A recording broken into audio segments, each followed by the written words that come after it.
And now we're going to take you straight to Amman in Jordan, where we've got the US Secretary of State, Mike Pompeo, giving a briefing with his Jordanian counterpart, Ayman Safadi. Let's listen in. It's a tremendous pleasure to welcome my dear friend, the Secretary here in Jordan. If I may, I'll speak in Arabic, and there is going to be a translation. أود بداية نرحب بمعالي وزير خارجية الولايات المتحدة الأمريكية مايك بومبيو في المملكة الأردنية الهاشمية. أهلا وسهلا بك في عمان. Of Jordan. We welcome you to Amman at this visit that comes at very critical time.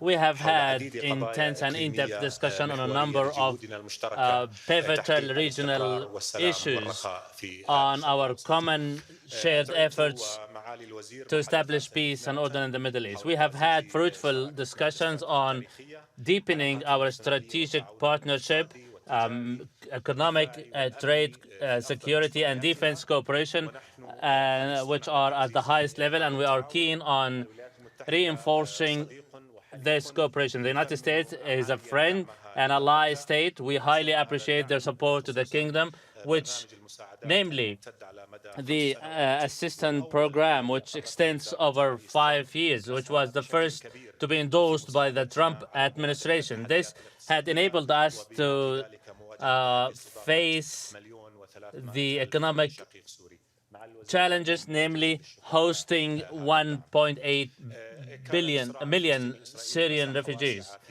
The the Palestinian-Israeli conflict has had a great deal of our discussion.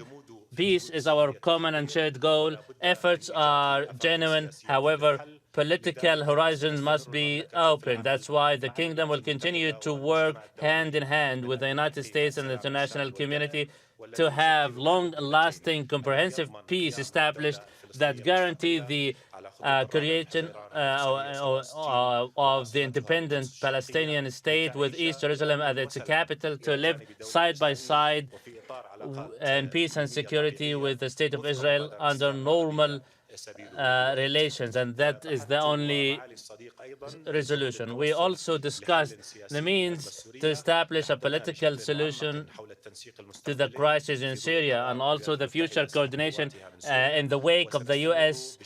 resolution to pull out of Syria. We'll continue through the small-size committee in our discussion in order to have peace established on the basis of the 2254 resolution that's acceptable to all the Syrian people, and whereby security and stability are restored in Syria, and the pull-out and withdrawal of all the foreign combat. In the wake of this decision, we also discussed the future of Al Tanaf area, whereby the security of our borderlines are secured. Our stand in the Kingdom of Jordan is that the solution lies in the return of our Rukban residents to their homes, and we believe that a trilateral Russian-American-Jordanian talks are a must. The defeat of ISIL is our shared and common goal, and we have had great success. Jordan has been side by side with the United States in combat against terror, and will continue our effort in this regard. The monarch of Jordan has stressed that collective world community efforts are required to defeat and annihilate the terrorist groups which have nothing or relevance to do with the tenets of Islam.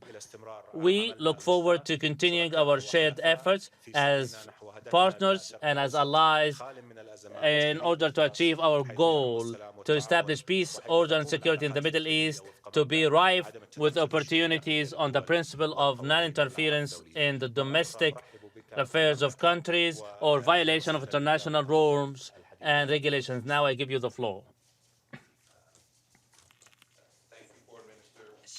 Thank you, Foreign Minister Safadi. It's an honor to meet with you today. I'm looking forward to meeting with His Majesty King Abdullah in just a little bit.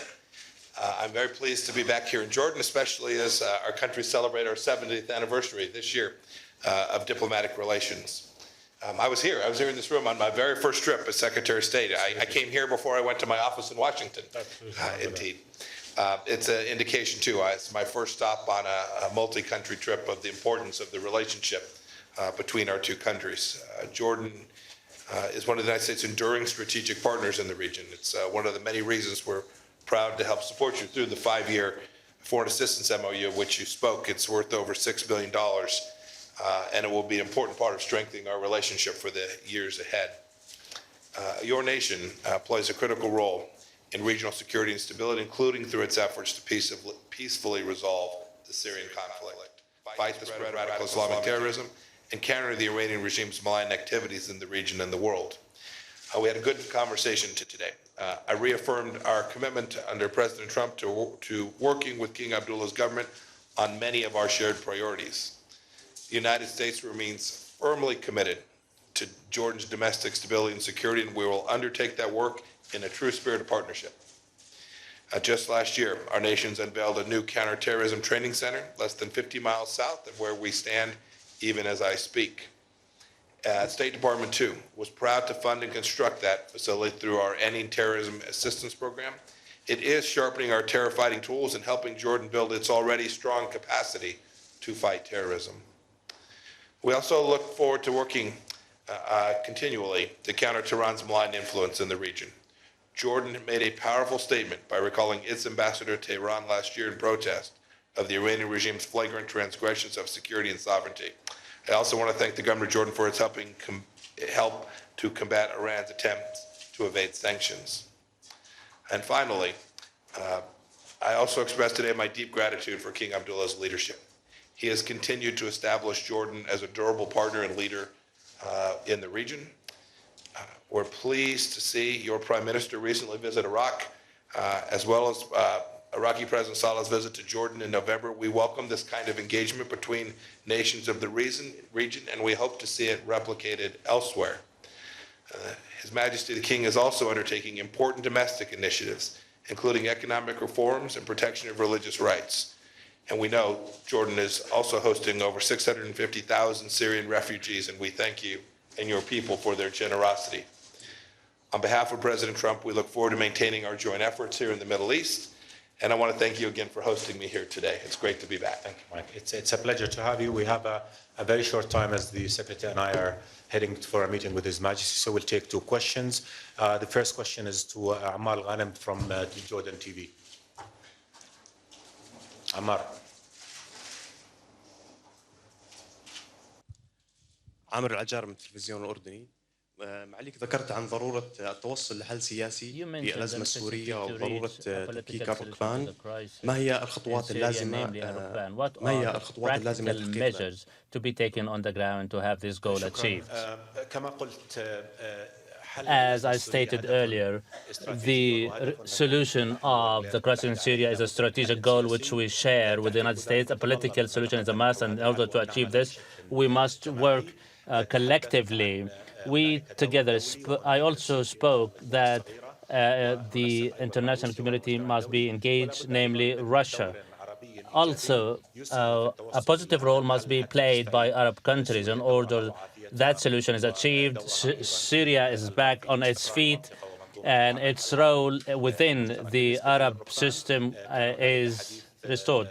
And with respect to Al-Rukban, I had extensive discussion with His Excellency, the Secretary of State. We agreed that the security of both Al-Rukban and Al-Tanaf areas are a must, and the residents of these areas must return home in order to arrange for future and suitable arrangements on the border lines. We are also in coordination with Russia, and we hope that trilateral discussions will be held in the future. Yes, hi, thank you. You both have spoken here about Syria, and so I'd like to ask a little bit about how we see that crisis, that situation continuing in the weeks and months to come. Secretary Pompeo, how do you intend to maintain the anti-Iran coalition with your allies here in the region, even as these same allies are welcoming Syria back into the fold, back into the Arab League and such? And at the same time, you are receiving pretty significant pushback from Turkey, which is another key player in this. And Minister Safadi, you spoke a little bit about the role of Jordan that you see in here as the Americans leave. How do you see that? Are you worried about their departure? Is it premature? Do you see Jordanian troops having a role in this? And then separately, you spoke about the Palestinian peace process. You mentioned the East Jerusalem as a capital and a two-state solution, neither of which this administration has very wholeheartedly embraced. So now the allies turn to the Golan Heights, where Bibi Netanyahu is asking for U.S. recognition of their sovereignty over that. What do you think should happen with the Golan Heights? Thanks.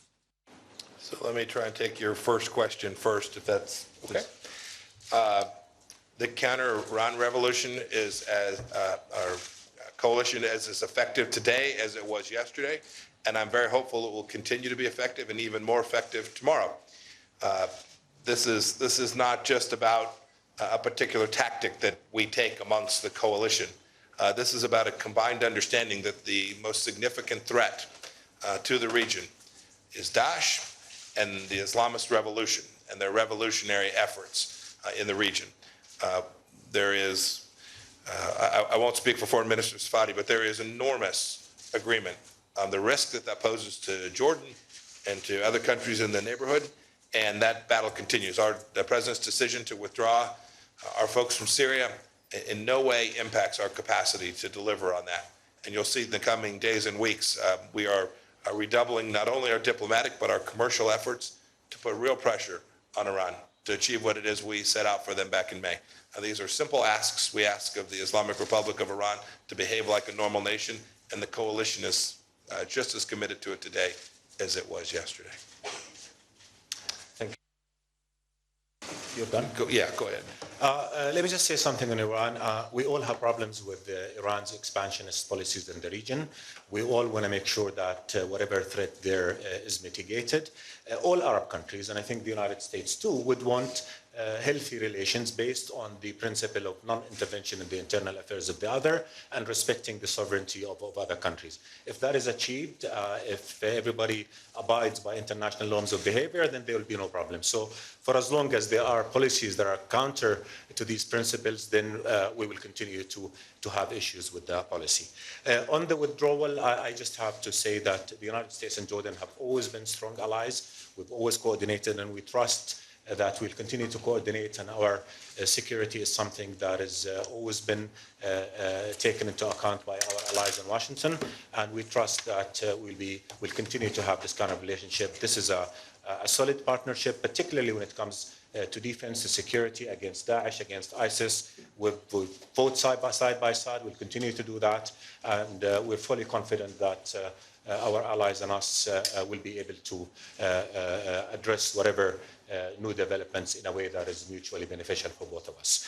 On the peace process, look, I mean, Jordan has been consistent all through. His Majesty has been more than clear that the Palestinian-Israeli conflict is the key conflict in the region, and its resolution is the only path to comprehensive peace, which we all want. All Arab states, Jordan included, have said we wanted comprehensive and lasting peace with Israel, but we also said in order for that to happen, the legitimate rights of the Palestinians, but particularly their right to statehood and freedom on June 4, 1967, with East Jerusalem as capital, is a must. So we're going to continue to do that.